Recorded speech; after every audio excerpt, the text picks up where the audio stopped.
2024년 한 해가 시작한 지 벌써 4달이 다 지나고 또 5월에 접어들었습니다.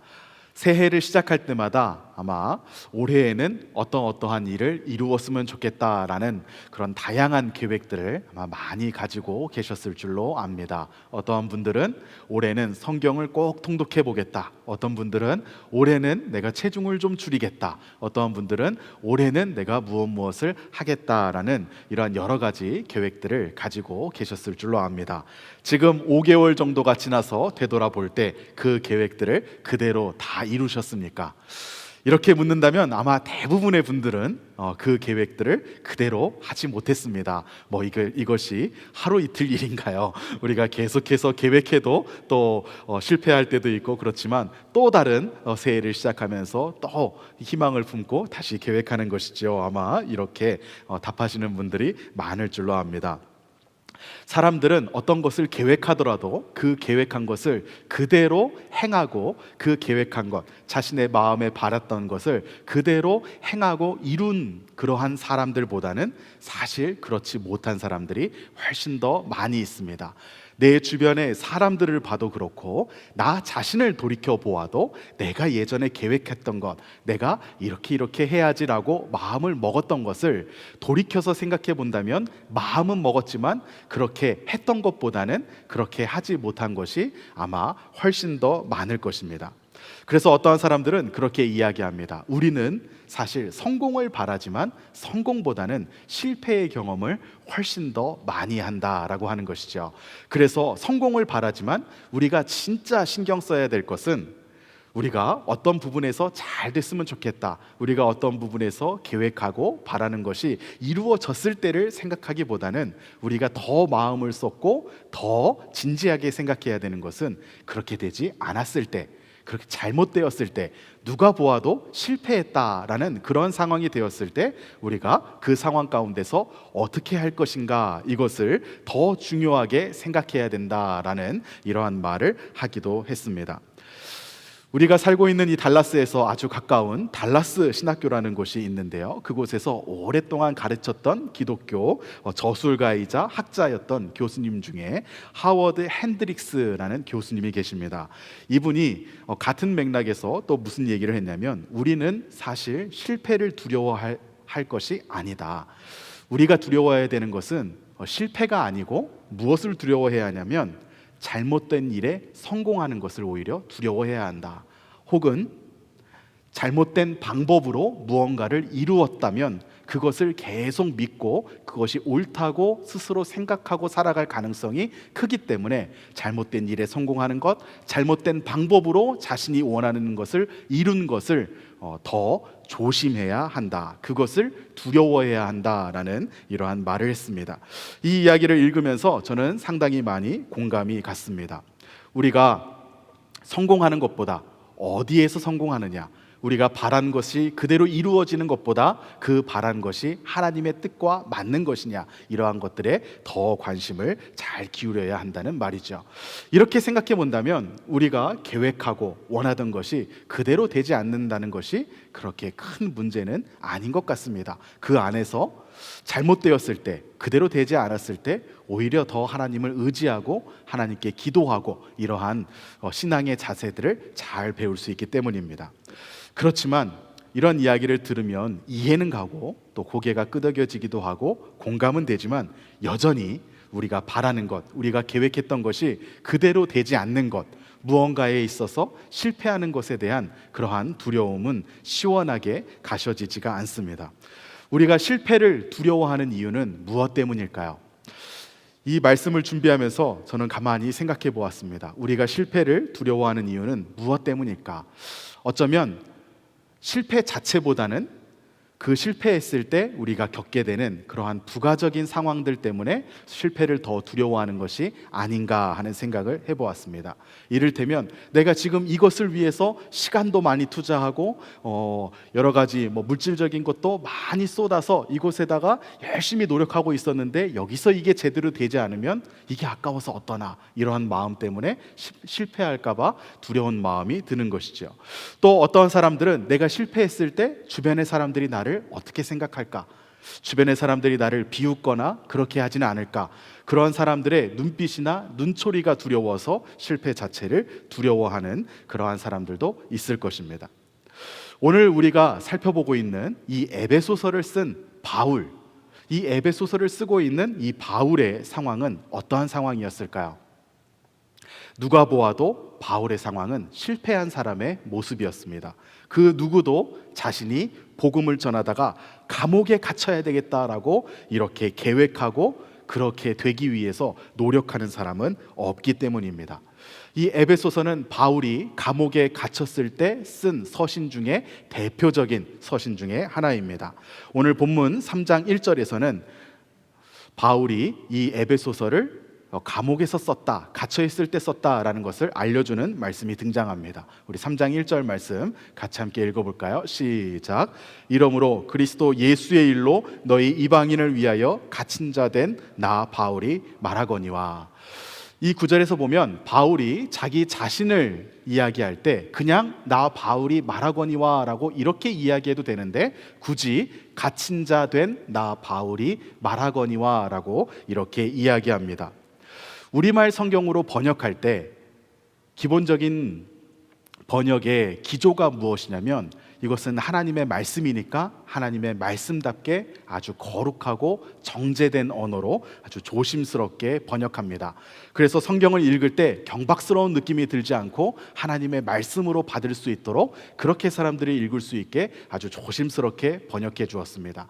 그렇게 번역해서 나온 표현이 바울이 자신이 갇힌 자다라고 이렇게 번역된 표현입니다. 이 표현을 바울이 썼던 문자 그대로의 표현으로 이야기한다면 갇힌 자라는 이렇게 조금 어색한, 우리가 일반적으로 사용하지 않는 이런 표현이 아니라 우리에게 아주 익숙한 표현이 있습니다. 그 표현이 무엇이냐면 바로 죄수입니다. 그래서 바울은 여기서 3장을 시작하면서 이방인을 위하여 죄수가 된 나 바울이라고 이렇게 이야기하고 있는 것이죠. 일반적인 경우라면 자신이 죄수인 것, 자신이 죄수였던 그 경험을 자랑하듯이 말하는 사람이 있을까요? 아마 정상적인 사람이라면, 정상적인 경우라면 자신이 죄수인 것을 부끄러워하지, 그것을 자랑하고 드러내고 알게 하고 싶어 하지는 않을 것입니다. 왜냐하면 죄수라고 하는 그 표현을 들었을 때 우리 마음속에 떠오르는 이미지가 그 사람이 무언가를 잘못해서 자신의 자유를 속박당하고 갇혀 있어서 보통의 일반적인 사람이라면 살지 않아야 되는 그러한 삶을 살고 있는 사람이다라는 이미지가 떠오르기 때문에 죄수라고 하는 것을 자랑하듯이 드러내고 자신이 죄수이다 혹은 죄수였다라는 것을 이야기하기를 즐겨하는 사람은 아마 없을 것입니다. 그런데 바울은 이 3장을 시작하면서 굳이 쓰지 않아도 되는 이 표현을 굳이 사용해서 죄수가 된 나 바울이 말합니다 라고 하면서 이 3장 오늘 우리가 읽은 본문을 시작하고 있습니다. 바울은 왜 자신이 죄수가 된 것에 대해서 조금도 부끄러워하지 않고 말하지 않아도, 언급하지 않아도 되는 이 부분에서 굳이 이것을 언급하고 있을까요? 바울이 이렇게 생각했던 것은, 자신이 죄수가 된 것을 부끄러워하지 않았던 것은 사람들을 신경 쓰지 않고 하나님을 신경 썼기 때문입니다. 다른 사람들이 볼 때에는 하나님을 위하여서 복음을 전하고 하나님을 위하여서 그렇게 목숨까지도 아까워하지 않고 하나님의 일을 하더니 결국 당신에게 임한 결과가 죄수입니까? 라고 이렇게 생각하면서 오해하고 이 바울을 얕잡아 볼 수도 있었지만 바울에게 있어서는 다른 사람들의 시선이나 그런 것들이 전혀 중요하지 않았던 것이죠. 바울에게 있어서 가장 중요한 것은 하나님이었습니다. 자신이 지금 죄수가 되었어도 왜 죄수가 되었는지 하나님은 분명히 아시고, 자신이 지금 죄수와 같은 상황에 있더라도 그것을 전혀 부끄러워하지 않을 수 있는 것은 그 하나님께서 자신을 귀하게 보신다는 것을 알고 있었기 때문이었습니다. 그래서 바울은 오늘 본문을 시작할 때 3장 1절에서 죄수된 나 바울이 말합니다 라고 이렇게 시작해서 오늘 본문의 마지막 구절인 3장 13절에 가서는 또 무엇이라고 이야기하냐면 내가 죄수돼서 당하는 나의 이 환난에 대해서 여러분들이 낙심하지 마십시오라고 이렇게 이야기합니다. 3장 13절 말씀을 같이 함께 읽어보겠습니다. 시작. 그러므로 너희에게 구하노니 너희를 위한 나의 여러 환난에 대하여 낙심하지 말라. 이는 너희의 영광이니라. 아멘.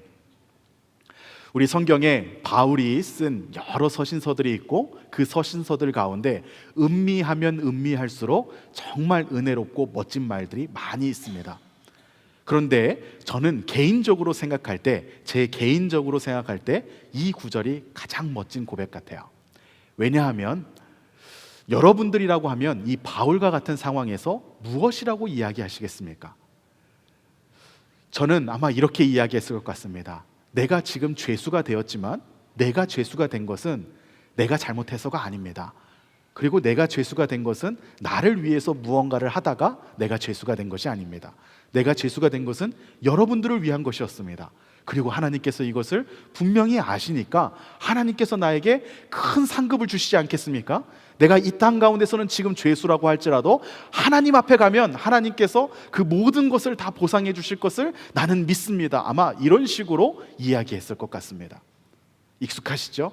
아마 많은 분들이 이러한 마음을 가지고 반응하실 것이라고 생각이 됩니다. 그런데 바울이 이야기하는 것이 무엇이냐면 나의 환난은 여러분을 위한 것이었습니다 라고 그렇게 이야기한 이후에 이는 나의 영광이 될 것입니다 라고 이야기하지 않고 이는 여러분들의 영광입니다 라고 이야기합니다. 내가 지금 여러분들을 위하여 일을 하다가 죄수가 된 것이 여러분들에게 영광입니다 라고 이야기합니다. 여러분들이 얼마나 귀한 분들이면 여러분들을 위하여서 하나님께서 맡겨주신 사역을 하다가 내가 죄수가 되었습니다. 여러분들이 얼마나 귀한 분들인지 아시겠습니까? 라는 이러한 마음을 담아서 이렇게 이야기하고 있는 것이죠. 그러면서 바울이 이야기하는 것은 그러니 내가 죄수된 것 때문에 여러분들 낙심하지 마십시오.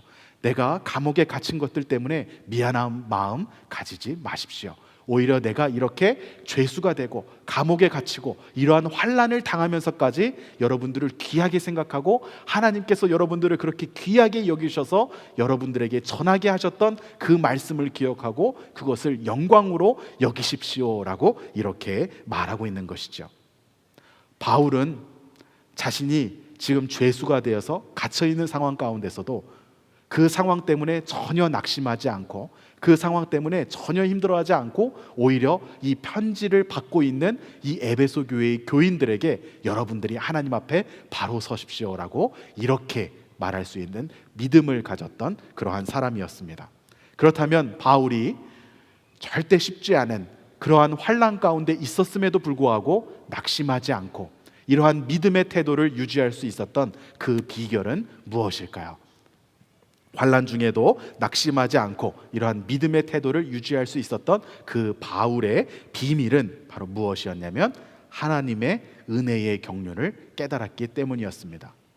바울은 하나님의 은혜의 경륜을 깨달았기 때문에 자신이 지금 죄수와 같은 상황에 놓여 있어도 그것 때문에 낙심하지 않고 오히려 여러분들이 하나님 앞에서 바로 서십시오라고 이렇게 이야기하고 있는 것이죠. 3장 2절 말씀을 같이 함께 읽어보겠습니다. 시작. 너희를 위하여 내게 주신 하나님의 그 은혜의 경륜을 너희가 들었을 터이라. 아멘. 여기서 바울은 이야기하기를 너희를 위하여 하나님께서 나에게 은혜의 경륜을 주셨습니다. 그리고 여러분들이 그것을 들으셨죠? 라고 이렇게 이야기합니다. 여기서 말하고 있는 은혜의 경륜이라고 할 때 이 경륜이 무슨 의미일까요? 우리가 요즘 일반적으로 잘 사용하지 않는 표현입니다. 이 경륜이라는 표현은 여러 가지 의미가 있습니다. 기본적으로는 경영, 관리, 행정, 그러니까 무언가를 잘 관리하고 계획하는 것들, 이런 것들을 의미합니다. 그래서 때로는 이 단어가 어쩔 때는 잘 계획하고 잘 경영하고 잘 관리하는 사람, 청지기를 가리킬 때 사용이 되기도 합니다. 또 어쩔 때에는 이것을 계획, 잘 계획된 그 계획을 지칭할 때 이 단어가 사용이 되기도 합니다. 그래서 3장 8절에서도 이 경륜이라는 단어가 한 번 더 나오는데, 그 3장 8절에서는 그 경륜이라는 단어가 아마 영어 성경을 가지고 계신 분들은 금방 확인이 되시겠지만 거기서는 계획이라는 의미로 사용이 되었습니다. 그렇다면 바울은 왜 하나님의 그 은혜의 계획을 너희가 들었을 것이다 라고 이렇게 쉬운 말로 이야기하지 않고 굳이 잘 사용하지 않는, 성경에서도 아주 일반적으로 사용되지 않는 표현인 경륜이라는 이 어려운 단어를 사용해서 이렇게 이야기할까요? 단어의 의미의 차이가 있기 때문입니다. 그냥 계획이다 라고 하면 누군가가 계획을 한 것을 의미합니다. 누군가가 계획은 했지만 이 계획을 실행하는 것은 다른 사람이 할 수도 있습니다. 이것이 계획입니다. 그런데 경륜이라는 단어를 사용할 때는 계획을 하고 그 계획대로 실행하는 것도 한 사람이 할 때 이야기하는 것입니다. 그래서 하나님의 은혜의 경륜이다 라고 이야기하는 것은 하나님께서 계획하셨고 그것을 이루어가는 것은 다른 어떠한 존재가 하는 것이 아니다라는 것을 이 경륜이라는 한 단어에 담고 있는 것이죠. 하나님께서 계획하셨고 그것을 이루어 가시는 것도 바로 하나님이시다라고 이야기하는 이 모든 개념을 한 단어에 담을 수 있는 것이 바로 경륜입니다. 그래서 이 경륜이라는 단어를 사용할 때는 하나님이 계획하시고 하나님이 실행하신다라는 것을 의미하는 것입니다. 그렇다면 하나님의 은혜의 경륜, 즉 쉬운 말로 하면 하나님의 계획, 하나님이 계획하시고 하나님이 이루셔야 하시는 그 일이 무엇이었을까요? 바로 온 인류를 구원하시는 일이었습니다. 사람들이 죄를 지어서 타락하고 난 이후부터 인류에 대해서 하나님께서 인류를 구원하고자 하시는, 구속하고자 하시는 그 하나님의 계획이 바로 경륜이다라고 이렇게 표현합니다. 하나님께서 계획하시고 하나님께서 친히 이루시는 것이었다라는 것이죠. 하나님께서 계획만 하시고 천사를 보내셔서 저들을 구원해라 라고 하신 것이 아니라 하나님께서 계획하시고 하나님께서 이 땅에 내려오시고 하나님께서 죽으셔서 이루셨던 그것이 바로 하나님의 경륜이다 라고 이렇게 표현하고 있습니다. 바울은 이 경륜이라는 단어를 사용하면서 하나님께서 나에게 이 하나님의 경륜에 대해서 알려주셨다라고 이렇게 이야기합니다.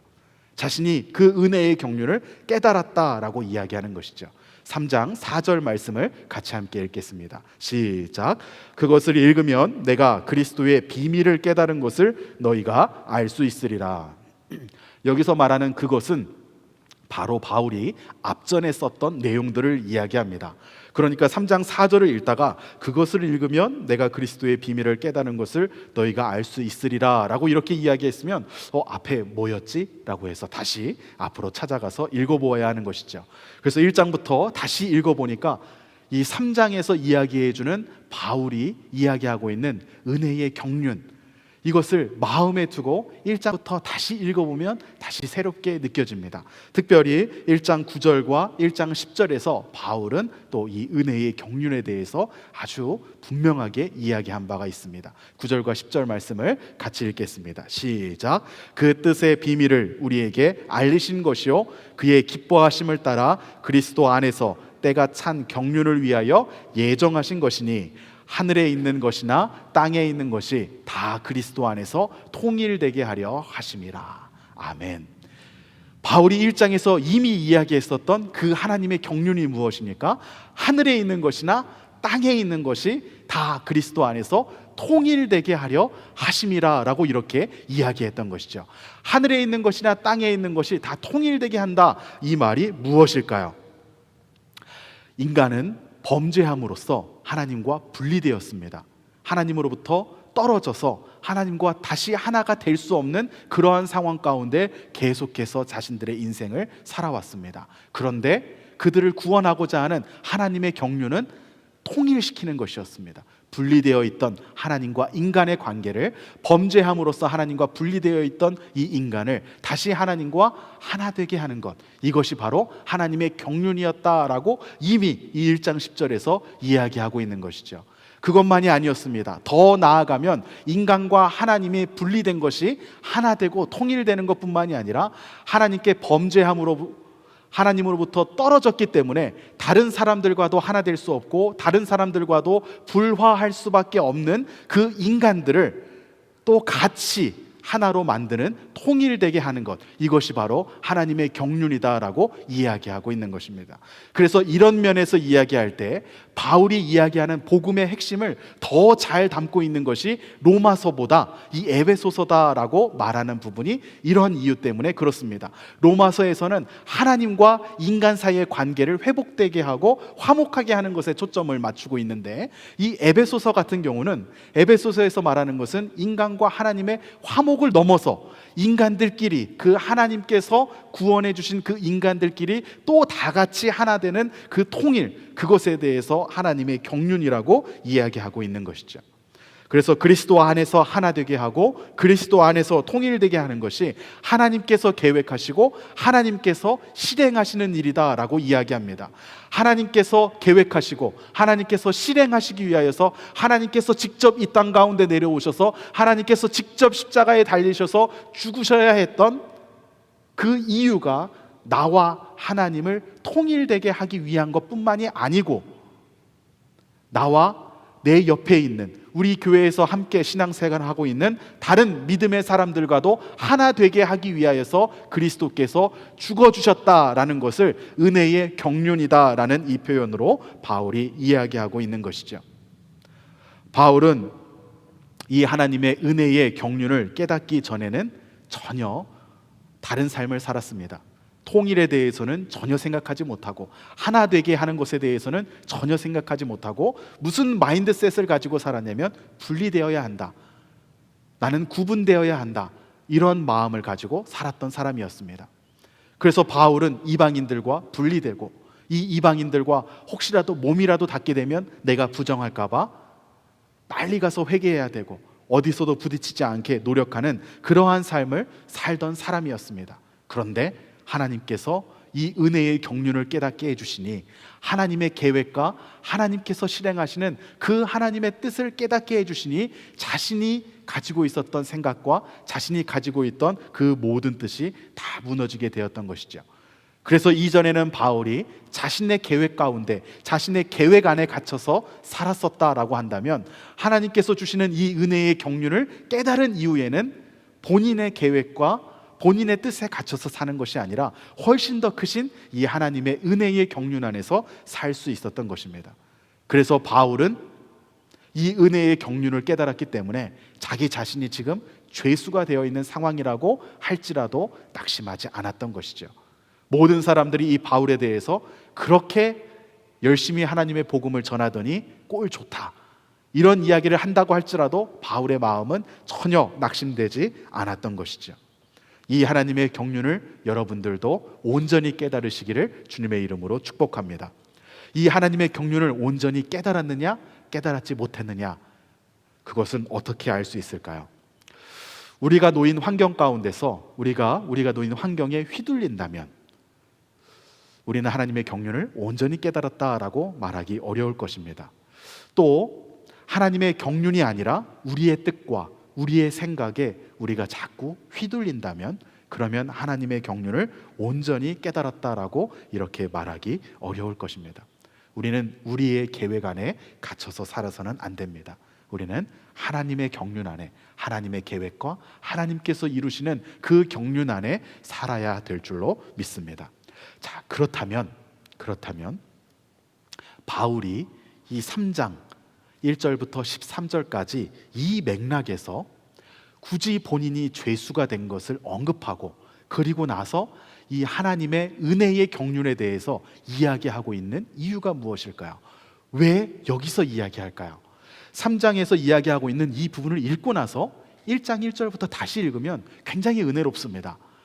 이렇게 생각해 보면 3장 1절부터 13절을 먼저 앞에다 두고 나서 그 다음 이야기들을 했으면 훨씬 더 분명하게 바울이 전하고자 했던 메시지가 무엇이었는지를 분명하고 정확하게 알 수 있었을 것 같습니다. 그런데 바울은 이 3장 이 부분에 대해서 이 부분에서 이것을 언급합니다. 또 어떻게 생각해 보면 3장 1절에서 13절까지를 읽지 않고 2장을 읽은 다음에 3장 14절로 가면 훨씬 더 또 자연스럽게 느껴집니다. 3장 14절은 그 에베소의 교인들을 위하여서 바울이 간구하는 내용입니다. 그래서 14절부터 21절까지 쭉 이어지는 내용으로 바로 넘어가도 아주 자연스럽게 느껴집니다.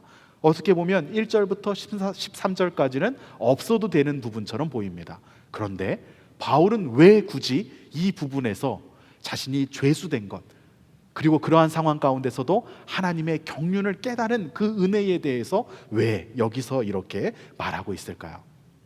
에베소서를 처음 시작하면서 바울은 1장에서 하나님을 믿는 자로서 받는 복이 무엇인지를 언급했었습니다.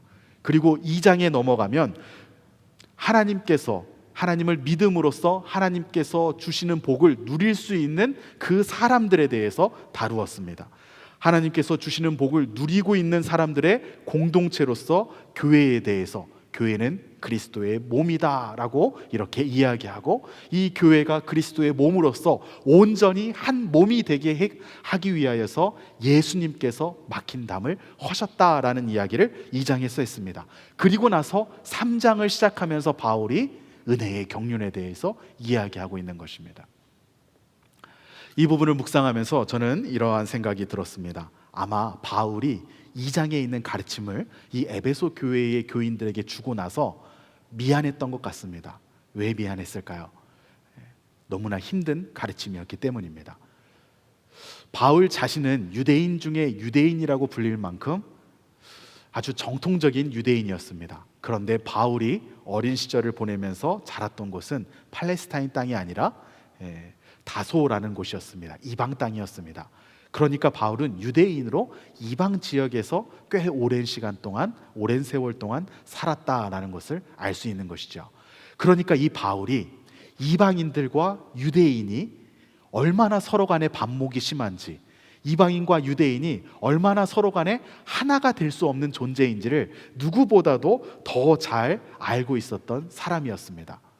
그것을 너무나 잘 아는데 바울이 2장에서 예수님께서 돌아가 주신 것은 그냥 여러분과 하나님을 하나 되기 하기 위한 뿐만이 아니었습니다. 여러분들 사이에 있는 그 막힌 담을 허심으로써 여러분들이 하나가 될 수 있도록 하기 위하여서 예수님께서 돌아가 주신 것이었습니다. 그러니까 여러분, 교회 안에서 하나가 되십시오라는 이 가르침을 주고 나서 바울이 미안했던 것 같습니다. 이것이 너무나 힘든 것이었기 때문이었습니다. 그래서 바울은 이 3장을 통해서 은혜의 경륜에 대해서 이야기하는 것이죠. 여러분들에게 준 이 가르침이 너무나 힘들고 너무나 어려운 가르침인 것 나도 잘 압니다. 그런데 내가 나의 생각과 나의 계획 안에 갇혀 있다면 우리는 절대 하나가 될 수 없습니다. 하나님의 계획, 하나님의 경륜, 하나님께서 이루시는 그 경륜 안에 우리가 살 때에만, 그때에만 우리는 하나가 될 수 있습니다 라고 이렇게 이야기하는 것이죠. 그러면서 이 3장 8절에서는 바울이 또 아주 은혜로운 말을 합니다. 3장 8절 말씀을 같이 함께 읽어볼까요? 시작. 모든 성도 중에 지극히 작은 자보다 더 작은 나에게 이 은혜를 주신 것은 측량할 수 없는 그리스도의 풍성함을 이방인에게 전하게 하시고. 너무나 이 이방인과 유대인이 하나 되는 것이 어려운 일이지만 예수님께서도 그것을 위하여서 돌아가 주셨고, 그리고 예수님께서도 그것을 위하여서 나에게도 이 일을 맡겨주셨습니다. 그래서 내가 지금 환난을 당하면서 지금 감옥에 갇히고 죄수가 된 것, 여러분들이 하나가 되는 것이 중요하기 때문입니다. 그것을 위하여서 예수님께서 죽으셨고 그것을 위하여서 저도 지금 환난을 당하고 있습니다. 그렇지만 이것을 저는 은혜라고 생각합니다 라는 이 이야기를 바울이 하고 있는 것이죠. 그것이 어렵지만 여러분들 하셔야 됩니다. 그것이 쉽지 않지만, 하기 싫지만 그래도 여러분들 하셔야 합니다 라고 2장에서 주었던 메시지에 대해서 다시 한번 결단할 수 있도록 3장에서 이 은혜의 경륜에 대해서 이야기하는 것이죠. 우리가 살면서 관계를 맺는 사람들을 생각해 보면 우리의 마음과 맞는 사람들을 찾기는 참 어렵습니다. 아주 짧은 기간 동안 아주 작은 부분에 있어서는 마음이 맞을 수 있지만 오래 사귀다 보면 마음이 안 맞을 때가 훨씬 많이 있습니다. 작은 부분에 있어서는 마음이 맞을 수가 있지만 여러 부분들을 같이 또 생각하다 보면 마음이 안 맞는 경우가 많이 있습니다. 주변의 사람들뿐만이 아니라 심지어 부모님이라고 하더라도 내 마음을 몰라줄 때가 많이 있습니다. 그리고 또 자녀라고 하더라도 내 마음을 몰라줄 때가 많이 있습니다. 배우자도 마찬가지입니다. 가장 가깝게 가장 많은 시간을 같이 보내며 산다고 하더라도 내 마음을 몰라줄 때가 많이 있습니다. 그런데 한 교회를 이루는 사람들, 한 교회를 이루는 성도들끼리 마음이 맞는 일이 있을까요? 마음이 맞는 일이 있다면 그것이 하나님의 은혜고 그것이 하나님의 기적이고, 마음이 맞지 않는다면 그것은 오히려 당연한 것이다 라고 이렇게 생각할 수 있을 것입니다. 그래서 바울은 이 에베소 교회에 편지를 하면서 이방인과 유대인 여러분들이 마음이 맞지 않고 서로 간에 좋아하지 않는 것이 당연합니다. 그렇지만 우리가 하나가 되어야 되는 것은 그것이 좋기 때문이 아니고, 그것이 우리가 원하기 때문이 아니고, 그것이 편하기 때문이 아니고, 하나님께서 그것을 위하여 죽기까지 하실 만큼 그것이 중요한 것이기 때문에 여러분들은 하나가 되어야 합니다 라고 이야기하고 있는 것이죠. 그래서 바울은 이 3장을 덧붙이면서 이렇게 이야기하는 것입니다. 여러분들, 이방인들에게는 유대인들 품기 참 힘들죠. 이 유대인들에게는 또 이방인들 품기 참 힘들죠. 여러분들이 서로 간에 이해할 수 없죠. 그럼에도 불구하고 우리는 서로를 품어야 됩니다 라는 이 믿음의 원리를 가르쳐주고 있는 것이죠. 바울이 이렇게 이 원리를 가르쳐주는 것이 얼마나 은혜로운지 모릅니다. 이것을 가르쳐주기 위하여서 바울은 그것을 위하여 예수님께서 죽어주셨습니다. 그것을 위하여 나도 여러분들을 위하여 이 고통과 이 환난을 겪고 있습니다 라고 이렇게 이야기하고 있는 것이죠. 우리가 믿음 생활하면서 마음이 맞는 사람을 찾기보다는 마음이 맞지 않는 사람을 만나게 되는 경우가 훨씬 더 많이 있습니다. 그럴 때 이 바울의 말씀을 기억하시기를 바랍니다. 우리가 서로 간에 하나 되고 서로를 품어야 되는 것은 그 사람이 마음에 들어서도 아니고 내가 마음이 넓은 사람이기 때문도 아닙니다. 우리가 그렇게 해야 되는 이유는 예수님께서, 하나님께서 그렇게 하시도록 계획하셨고 그것을 이루고 실행하시기 위하여서 자신의 목숨까지도 던지셨던 만큼, 그만큼 중요한 일이기 때문입니다. 우리가 마음으로 품는다라는 것을 이렇게 생각해 본다면 너무 추상적인 것 같아요. 그래서 말씀을 준비하면서 그런 생각을 해보았습니다. 어떻게 하면 이 마음으로 품는다는 것을 우리가 실제적으로 실행할 수 있을까? 하나님의 말씀대로 살면서 우리가 실천할 수 있을까? 가장 쉬운 것이 무엇일까? 이런 생각을 묵상하면서 해보았습니다. 가장 쉬운 것은요, 인사 같습니다. 인사. 우리가 지나가면서 왔다 갔다 하다 만나면 때로는 무슨 생각을 하면서 지나가다 보면 인사하지 않고 지나갈 때도 있고, 그냥 바쁘게 지나가다 보면 모르고 지나갈 때도 있습니다. 그렇지만 그럴 때가 아니라면 우리가 만나는 모든 사람들, 오늘 봤어도, 두 번째 봤어도, 세 번째 봤어도 이렇게 안녕하세요, 아까 인사했는데 또 인사하네요, 이렇게 하면서 인사하는 것이 우리가 하나님의 경륜에 참여하는 그러한 삶을 살아가는 것이 아닐까 하는 생각이 듭니다. 우리가 조금 불편한 마음이 있더라도, 우리가 서로 안 보고 살고 싶은 그러한 마음이 있더라도 예수님께서, 하나님께서 그것을 위하여서 돌아가 주실 만큼 그것이 중요한 일이고 하나님의 부탁이었다라는 것을 기억하시면서 작은 것 하나에서부터, 인사부터 시작하고자 하는 이러한 마음으로 결단하시기를 주님의 이름으로 축복합니다. 우리 하나님께서 우리에게 주시는 그 은혜의 경륜 안에서 큰 은혜를 누리면서 살아갈 수 있는 하나님의 백성 되시기를 원합니다. 우리 같이 이 시간 마음을 결단하고 하나님 앞에 우리의 마음을 올려드릴 때에 우리 주 안에 있는 나에게 이 찬양을 같이 했으면 좋겠습니다. 우리가 우리 마음 가운데 내 생각을 품고 내 계획대로 살려고 한다면 우리는 근심 가운데 있을 수밖에 없습니다. 그렇지만 우리가 하나님의 경륜 안에 거한다면, 그러면 하나님께서 우리에게 주시는 큰 은혜들을 누리게 될 수 있을 줄로 믿습니다. 우리 주 안에 있는 나에게 찬송하며 우리의 마음을 하나님 앞에 올려드리시기 원합니다.